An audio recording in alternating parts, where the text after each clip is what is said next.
2020 is officially coming to an end, and this year will definitely make it in the history books, and it will be a year that will live in infamy.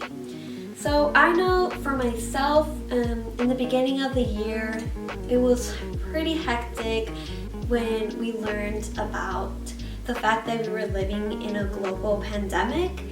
And I know, like, me along with like billions of other people across the globe, like, we really just took that time to do some introspection. And I vividly remember, like, in March especially, like, I really just took that time to just like pause and really think about life for a second. And I remember it was like a very, very meditative experience. Like, never before in my life did I like ever think so intently, and it was pretty bizarre. I mean, as one does when, you know, living under the circumstances. But, you know, with like all the lockdowns and quarantine, I realized like I wanted to use my time effectively. Like, I wanted to be more productive.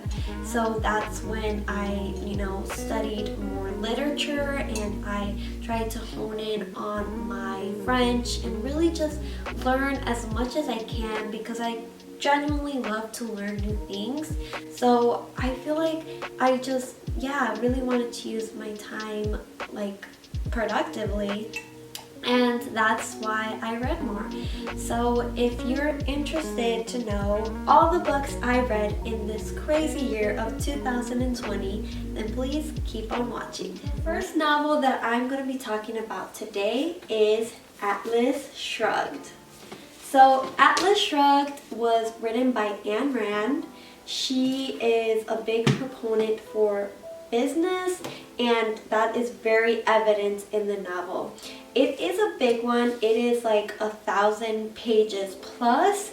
This one was definitely the one that took me the longest to read, but it was probably the most like mind-blowing one I've ever read. It's so good. There's so much packed in here, obviously, because it's a long book, but there's just Ayn Rand, you could totally see her voice come through the novel. The protagonist is Dagny Taggart, and she has a brother called James Taggart. He is the CEO, I guess you could say, or like the main boss of the company. They own a company like of railroads, and she is the vice president. So even though she does have like a lesser position, she is the protagonist of the novel, and basically just because she is a very passionate person, she's very passionate about her railroad, and she just, you know, she's a businesswoman, she wants to make money, and her brother seems to be getting in her way, and he sees it as like selfish, and people who are just really money hungry, even though he's the president of it. And so they're always fighting. Anne does a phenomenal job at painting the brother as almost as like the antagonist, and in that respect this book is very biased. Next one is Charlotte Brontë, Jane Eyre. So this novel is a classic, and it is written by a classic novelist, Charlotte Brontë, and this is the first piece of work that I've like read from her, and I am going to like do more research on her and read more of her novels, because this one is so good. So the writing in here is phenomenal, of course. Alright, the next book I have is Oscar Wilde's The Picture of Dorian Gray. This one is a fast read. It is less than 200 pages, I believe. So I have honestly no idea where I first heard of Oscar Wilde. The only thing I knew about him was that he is a very distinguished author, and apparently his writing is really good. And this book proves that for sure. So what I love about his writing, especially here in the picture of Dorian Gray, is the plot is so creative. Like his idea in here is so artistic, and it is definitely of high value. I always am in search of high value books, meaning that they are complex and the story is very unique and creative. I'm always looking for those, and this is definitely one of them. So the picture of Dorian Gray, it is a classic. I love classics, so that's why I had to read this one. This takes place in the 19th century England. Like I said, I'm a huge fan of the British literature. There's murder in here, there's mental illness in here, there is complexities of human nature and the human mind.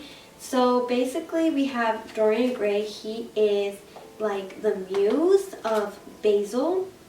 So Basil is the artist, right? And he is obsessed with Dorian Gray, like he loves him. And so it's this like really negative frame of mind. And it's definitely like a precursor for like his deprecation of his mind throughout the novel. Like you will definitely see that it gets worse. He definitely is like suffering internally. The reader doesn't really know by what exactly, but he's definitely a very troubled man. The next novel I'm going to be talking about is Morality for Beautiful Girls by Alexander McCall Smith. I love reading novels about human nature, about morality, and things like that. So the title is what really got me, Morality for Beautiful Girls. And so it takes place in Africa, in Botswana, and the protagonist is Madame Ramotsui, right? So her father gave her this detective agency to run after he passed away. So now she is fully in charge of the detective agency, and people come to her if they feel like, you know, they need some solving, like there's a mystery going on, there's a missing person, or something shady is happening. So people have a lot of confidence in her. Confidence comes like from within. So if you know you got it, you don't have to be like shouting it about all the time. It's more like a quiet confidence, and that's how I would define an arc for sure. That is definitely her character. I love to find a good book that has a strong female relationship, because I feel like that's really important, and we need to shed light on that, because there's something very, very powerful about female friendships. It's very much centered on like female empowerment and like the roles women in our lives take, and how much they can really have a positive effect on each other, basically. I want to tell you what happens, but yeah, this is definitely I don't think it has less to do with the mystery itself, and more so to do with like the people, like the humanity behind the mystery. It makes questions of like, why do we like think something bad is happening? Like what is it about our intuition that makes us think like, can you like please like investigate this further, or you know, or like, oh no, I don't think anything bad is happening. Like, why? What is your instincts telling you? And so yeah, I definitely recommend this one. Okay, the next one I have is another book written by Oscar Wilde because I love him. But it's actually not like a full-length novel. It's a collection of short stories. I know. Honestly, like I was never really like interested in reading short stories. I kind of thought they were a waste of time, but it wasn't until this year, in my sophomore year in college, that when I took an English course and we primarily only read short stories, that I found the worth in their existence. And a lot of his like short stories in here have to deal with like the protagonist. So the protagonist is very flawed. In fact, I would almost paint them to be the antagonist. Like they have a lot of bad qualities about them, but they're still the primary focus of the novel, which is generally not how novels are really written. I mean, there's like the anti-hero was pretty popular, especially with like Joker. I would go so far to say as like these characters would be like the anti-hero, but they definitely are more, in my opinion, and like the villain, to be honest, because they're like mean, they have really nasty qualities about them. But the reason why I love that Oscar Wilde decided to make his protagonists kind of like the bad people is because it shows how they like learned, basically, because they do end up learning from their mistakes and, you know, the bad things they did in their life, which I find very, very promising in a book, because character development is very, very important. You want to create a complex character, so basically someone from the beginning starts off one way, but then they grow as a person, and by the end of the story they are changed. So in that respect, yes, he gets an A+, because the majority of his characters here, they go through like this change, and you know, they get punished, but then they learn up to better themselves as humans. A lot of the short stories in here, something I really loved, Oscar Wilde played with the figurative language that is personification. So a lot of like the inanimate objects or animals, or even like stuff relating like to the weather, like the wind, the sun, or like, you know, the environment. He like made them talk, basically, and like he gave them like souls, and like he made them become alive, and as if they were like people, you know, which I loved. And the reason why I love that specifically here is that it evokes empathy. It's definitely my favorite, because not only are the messages pure and very helpful for humankind, his writing is amazing. Like, he's such a talented writer, and I love his work. It's really good, what can I say?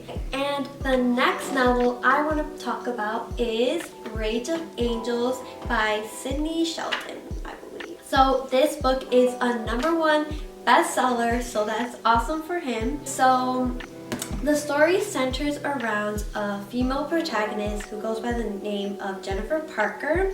She is this very intelligent girl. She like takes the bar exam only once, and she like passes it with like flying colors, so she's like really smart. Her father is a lawyer, so as she grew up, you know, she was surrounded by his work, and she would like listen in on the court cases and stuff like that. So she was like very well aware of, you know, what it takes to be a lawyer from a very young age. One thing I love about Jennifer Parker is that she has very firm beliefs, and one of the beliefs that she holds very deeply is that she will never work with someone who lies to her, right? So even though she's like working with like criminals and bad guys, like that is like hands down her #1 rule. And I guess I'm like, well, what does that really matter, you know? But, you know, when she actually ends up working with a client who lies straight to her face, it actually becomes her downfall. Okay, and last but not least, we have the book, The Plague. Yes, it's very creepy. So, apparently this novel was very, very popular this year. Because it is being paralleled to our current times, living in like COVID, during the COVID pandemic. And I can vouch for that fact, because that is absolutely true. Okay, so this story centers around a plague developing in Eyre, North Africa. So like I believe in like Algeria. And it apparently is like fictional, right? So like the plague did happen, but it did not happen there during this time period. So this happened like in the 1940s. So yeah, apparently, like, there's so much similarities to this book to like present day. It's like actually so jarring. It's so crazy. The protagonist in this novel is Dr. Rambert Rowe. So he's a surgeon. In here it is an epidemic, so it's concentrated only in the town of Oran. So when people got sick, you know, he got a couple of cases and he's like, well, what's going on? And then he like would speak to his colleagues and be like, and they would be like, yeah, like I'm seeing that too.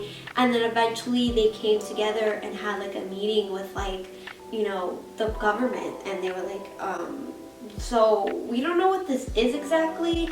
And Dr. Rowe was actually the one that was like, you know what, call it whatever you want, but I'm gonna treat my patients for the plague, right? Because they didn't know, they didn't want to like put a firm label on it, but Dr. Rowe was convinced that this was in fact the plague.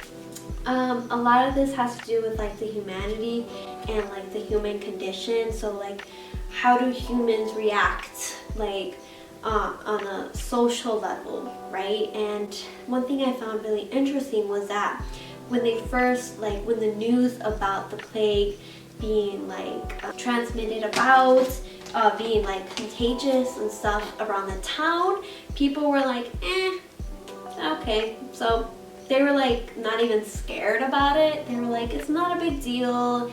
It'll pass soon enough. It'll be a couple days, a few weeks at most. And I swear, I was just like, I remember that was literally me when we first heard about like the pandemic. Like, I honestly did not expect it to go this long, and I was with that mindset that it was gonna pass like in a couple weeks. Like, I literally said that to myself. So when I was reading that, I was like, oh my god, that's so weird, but that's such a human reaction. Like, for some reason, and Camus points this out, like for some weird reason, like humans just don't think that bad stuff or like extravagant things can ever happen to them, or that they'll ever live to see that in their lifetime. Guys, like this video, you already know what to do. Give it a thumbs up, leave a comment down below telling me which books you love and which books from the book list I showed you seem to be like you're gonna love it. And yeah, let me know in the comments and subscribe. Thank you, bye. On the set, our mind and bodies intertwined.